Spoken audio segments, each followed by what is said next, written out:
Привет, я Павел Береснев, и сегодня у нас новая вандроўка. Мы поедем у Солігорск на радзіму маёй жонкі. Не поверите, але менавіта там ёсць усё тое, па чым мы засумавалі падчас закрытых межаў. Горы і Мальдивы. Ну что, сели? Поехали!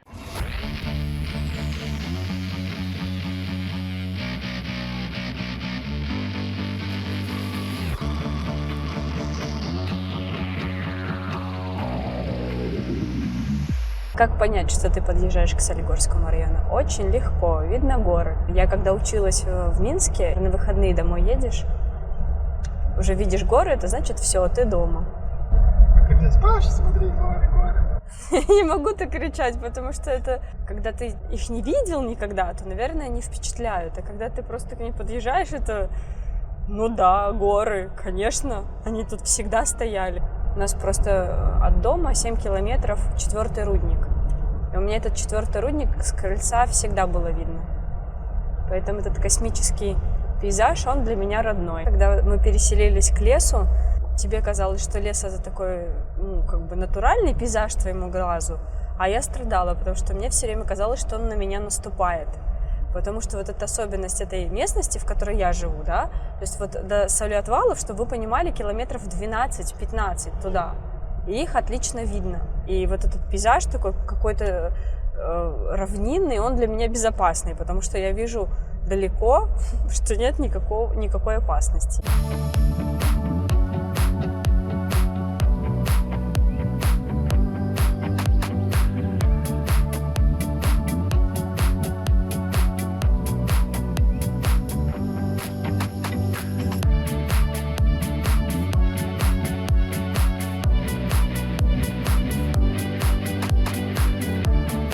Вось мы приехалі ў Солігорск, але надвор'е сапсавалася. І тут неяк па-сабачы холадна і сонца няма. І па горадзе асабліва не пагуляеш. Але я і не расстроіўся. Солігорск – гэта такі горад, які быў заснаваны в 58 годзе. І тут няма нейкіх ні вузкіх гістарычных там вулачак, няма нейкіх помнікаў архітэктуры. Гэта такі горад, які, ну вот, сучасны. І, можа быць, тут будзе цікава пагуляць чалавеку, які нарадзіўся там у Слонімі, ці ў Пінску, ці ў Полацку, ну, які-небудзь старым горадзе. А мне, як чалавеку, які вырас у Светлагорску, Солігорск, в прынцыпе, ну, нечым падобны на маю радзіму, і я тут, ну, і как бы, ну, горад і горад. Але пад Солігорскам ёсць два цікавыя месцы, якія былі зроблены чалавекам. І зараз мы туды паедзем. Па-першае, гэта горы, а па-другое, гэта блакітныя азёры. Можа, якраз і надвор'е наладзіцца, пакуль мы датуль даедзем. Ну што, паехалі.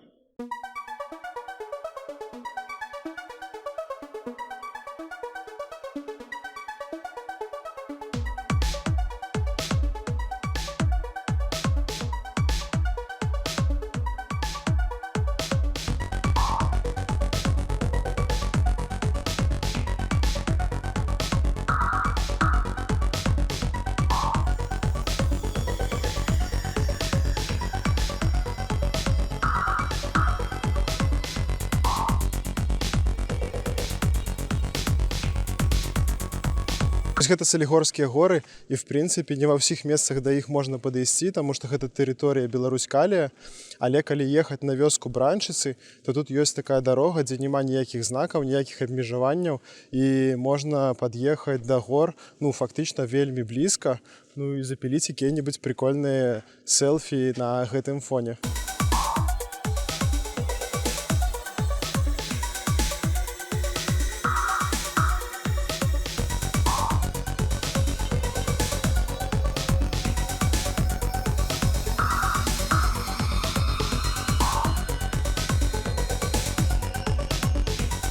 Ну что, погнали?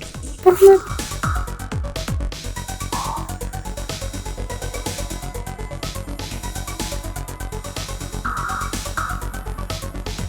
А вось гэта за маёй спіной сама вёска Бранчыцы. І ў іх, угадайце, які выгляд? Правільна, горны, амаль як у тых, у Альпах.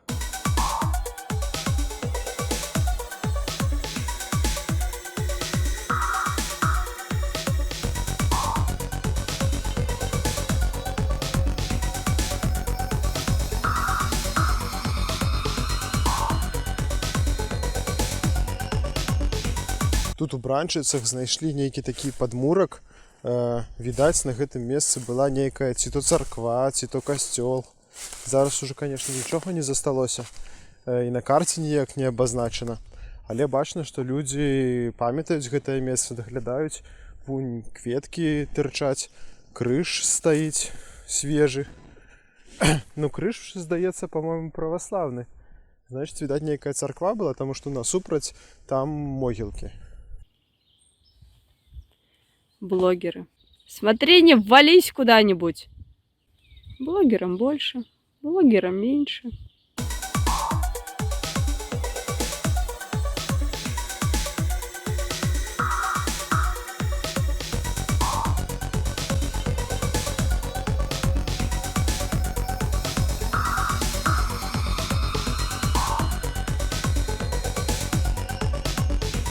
Не разрешает впереди ходить.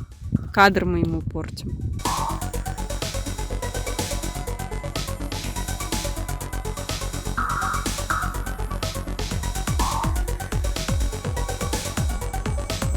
Калі ад Бранчыц паехаць у бок Чэпелёў і забрацца потым на такую гару, то можна за гэтай гарой убачыць вось такі шламазборнік. Гэта проста нейкае мёртвае мора.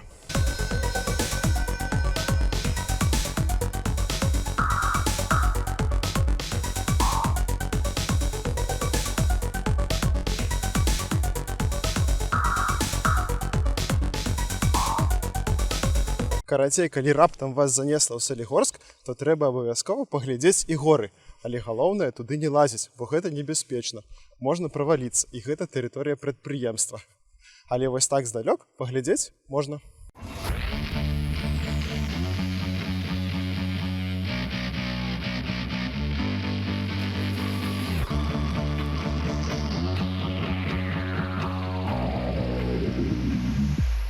Под Салігорскам ёсць прыгожыя блакітныя кар'еры. Трэба ехаць у бок Любані, і там, дзе будзе паварот налева на камбінат будаўнічых матэрыялаў, там трошкі праехаць, і ў лесе ёсць 2 кар'еры. Доступ да іх свабодны.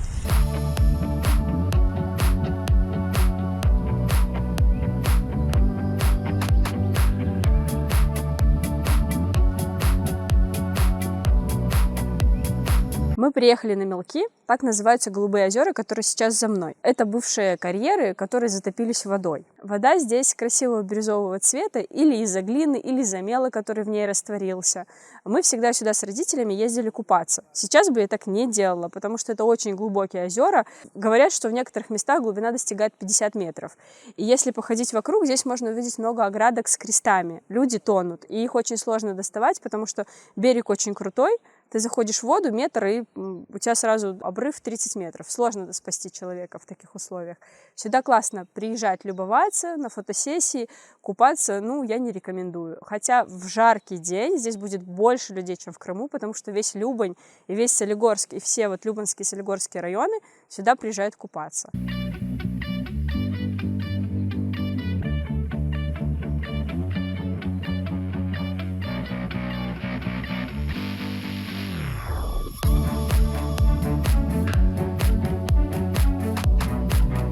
Еще местным развлечением было намазаться глиной. Я не знаю, обладает ли точно она косметическими свойствами, но многие так делают, и я так делала.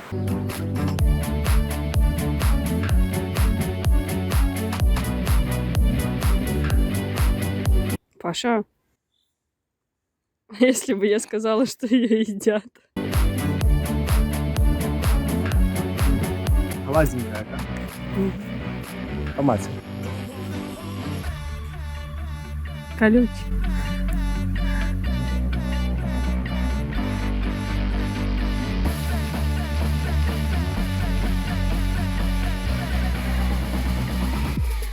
Мы заехали в кавярню Олеся, и она прямо в центре Солигорска, вот там где-то будинок Беларуськалия, вот это вот, який називається свечка, да.